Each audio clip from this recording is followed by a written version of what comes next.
안녕하세요. 오늘은 고등학교 공통수학 2 1단원 선분의 내분과 직선에 대해 알아보겠습니다. 먼저 소단원 1 선분의 내분점에 대해 알아보겠습니다. 우선 꼭 알아둬야 할 공식들을 제가 이렇게 정리를 해놨는데요. 첫 번째로는 두 점 사이의 거리 공식입니다. 수직선 위의 두 점의 거리를 구하려면 x2-x1의 절대값을 씌워주면 되고요. 만약 좌표평면 위의 두 점 A, B의 거리를 구하시려면 x2-x1의 제곱 더하기 y2-y1의 제곱을 한 뒤에 루트를 씌워주면 됩니다. 위의 공식을 활용한 예제 1번을 풀어보도록 하겠습니다. 해점 ABC를 꼭지점으로 하는 삼각형 ABC는 어떤 삼각형인지 말하시오 라고 되어 있어요. 여기 제가 미리 그래프를 그려놨습니다. 그래프를 보면서 하면 훨씬 수월하게 문제를 풀 수 있어요. 먼저 선분 AB의 길이를 구해보도록 하겠습니다. 선분 AB의 길이는 위에 배웠던 이 공식을 활용하면 됩니다. x2-x1 3-1의 제곱 더하기 y2 빼기 y1의 제곱 6 빼기 2의 제곱은 루트 2의 제곱 4 더하기 4의 제곱 16 따라서 2 루트 5가 되고요. 선분 BC의 길이를 구해보겠습니다. BC의 길이는 마이너스 3 빼기 마이너스 3의 제곱 더하기 4 마이너스 6의 제곱은 6의 제곱 36 더하기 2의 제곱 4 따라서 2 루트 10이 됩니다. 마지막으로 선분 AC의 길이를 구해보겠습니다. AC의 길이는 마이너스 3 빼기 마이너스 1의 제곱 더하기 4 마이너스 2의 제곱 4의 제곱 16 더하기 2의 제곱 4는 2 루트 5라는 값을 갖게 됩니다. 지금 보시다시피 AB의 길이와 AC의 길이가 같습니다. 또한 피타고라스 공식이 성립하는 것도 알 수 있는데요. BC의 제곱인 2 루트 10의 제곱은 40이고 AB와 AC의 제곱은 20입니다. 선분 BC가 빗변인, 즉 각 A가 90도인 직각 삼각형이 됩니다.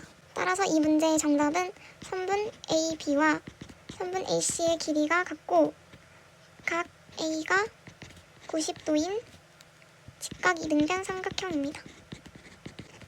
두 번째로 알아두셔야 할 공식은 수직선 위의 선분의 내분점 공식인데요.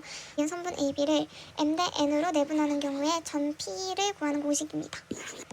두 번째로는 좌표평면 위의 선분의 내분점을 구하는 방법이고요. 이렇게 해서 구하시면 됩니다. 예제 2번 문제를 풀어보겠습니다.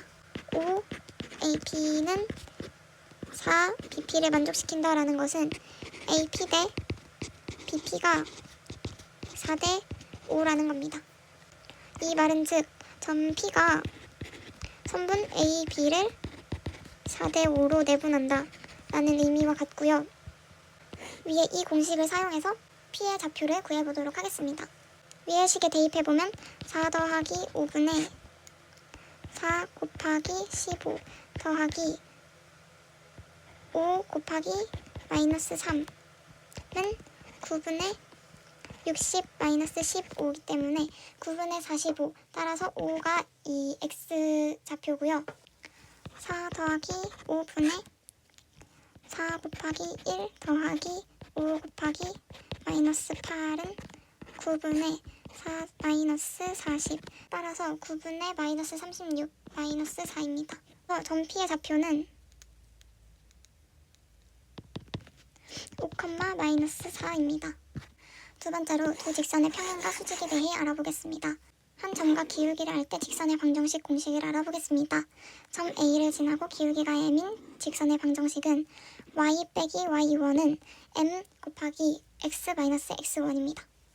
예제를 통해 직접 풀어보면 y 빼기 y1은 m 곱하기 x-x1 따라서 y는 2x 더하기 7이라고 나옵니다. 기울기가 0이라는 말은 y는 y1이라는 뜻으로 이 직선의 방정식은 y는 마이너스 4입니다. 오늘 직선은 직선의 방정식입니다. 서로 다른 두 점 A와 B를 지나는 직선의 방정식은 두 가지 케이스로 분류되는데요. x1과 x2가 다른 경우에는 이 공식을 사용해서 구할 수 있고 x1과 x2가 같은 경우에는 이 공식을 사용해 구할 수 있습니다. 문제를 풀어보도록 하겠습니다. 1번 문제 같은 경우에는 1 빼기 2는 6 빼기 1분의 마이너스 3 빼기 마이너스 2가 되고요. 여기에 x 마이너스 1을 곱해주겠습니다. 따라서 y는 5분의 마이너스 5이기 때문에 마이너스 x 마이너스 1 더하기 2 이렇게 쓸 수 있고, 따라서 답은 y는 마이너스 x 플러스 3이 됩니다. 두 번째 문제는 이렇게 x1과 x2의 값이 같기 때문에 x는 2라는 방정식을 빠르게 구할 수 있습니다. 또한 두 직선의 평행 조건입니다. 두 직선 L과 L 다시가 평행하려면 기울기는 같고 y절편은 달라야 합니다. 예제를 풀어보면 이 두 식을 모두 y는 ax 플러스 b꼴로 나타내 줄게요. 그러면 2y는 마이너스 x 플러스 3, y는 마이너스 2분의 1x 플러스 2분의 3이 되고, 6y는 kx 마이너스 9, y는 6분의 kx 마이너스 2분의 3이 됩니다. 다음으로는 두 직선의 수직 조건에 대해 알아보겠습니다. 두 직선 L과 L 다시가 수직이려면 두 직선의 기울기를 곱했을 때 마이너스 1이 나와야 합니다. 예제를 통해 풀어보면 이 직선의 수직이어야 하기 때문에 6y는 3x 플러스 5가 되고 y는 2분의 1x 플러스 6분의 5가 되어야 됩니다. 그렇기 때문에 이 2분의 1가 이 방정식의 기울기인 m을 곱했을 때 마이너스 1이 나와야 하기 때문에 이 방정식의 기울기는 마이너스 2가 되고요. 아까 배웠던 한 점과 기울기를 알 때 직선의 방정식을 구하는 방법을 통해서 이 직선의 방정식을 구할 수 있습니다.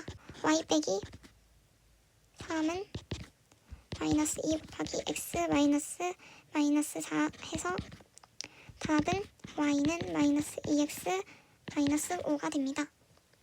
마지막으로 점과 직선 사이의 거리에 대해 알아보겠습니다. 점과 직선 사이의 거리는 이 공식을 통해서 알 수 있고요. 예제 문제를 통해서 공식을 사용해 보도록 하겠습니다. 이 직선과 평행하려면 4x-3y 플러스 a는 0이라는 방정식이 거고요. 여기서 a는 5가 아니어야 합니다. 원점에서 거리가 3이기 때문에 0,0으로부터의 거리를 구해보도록 하겠습니다. 루트 a제곱 더하기 b제곱은 4제곱 더하기 마이너스 3의 제곱이고요. x1과 y1이 0이기 때문에 c의 값이 들어가는 a만 남겨두겠습니다. 이 값이 3이 나와야 하기 때문에 절대값 a는 3 곱하기 16 더하기 9는 25이기 때문에 5로 나오게 돼요. 그래서 따라서 a는 풀마 15라는 값을 갖게 되고, 방정식을 구해보면 4x-3y 플러스 15는 0 또는 4x-3y 마이너스 15는 0이 답이 됩니다. 시청해주셔서 감사합니다.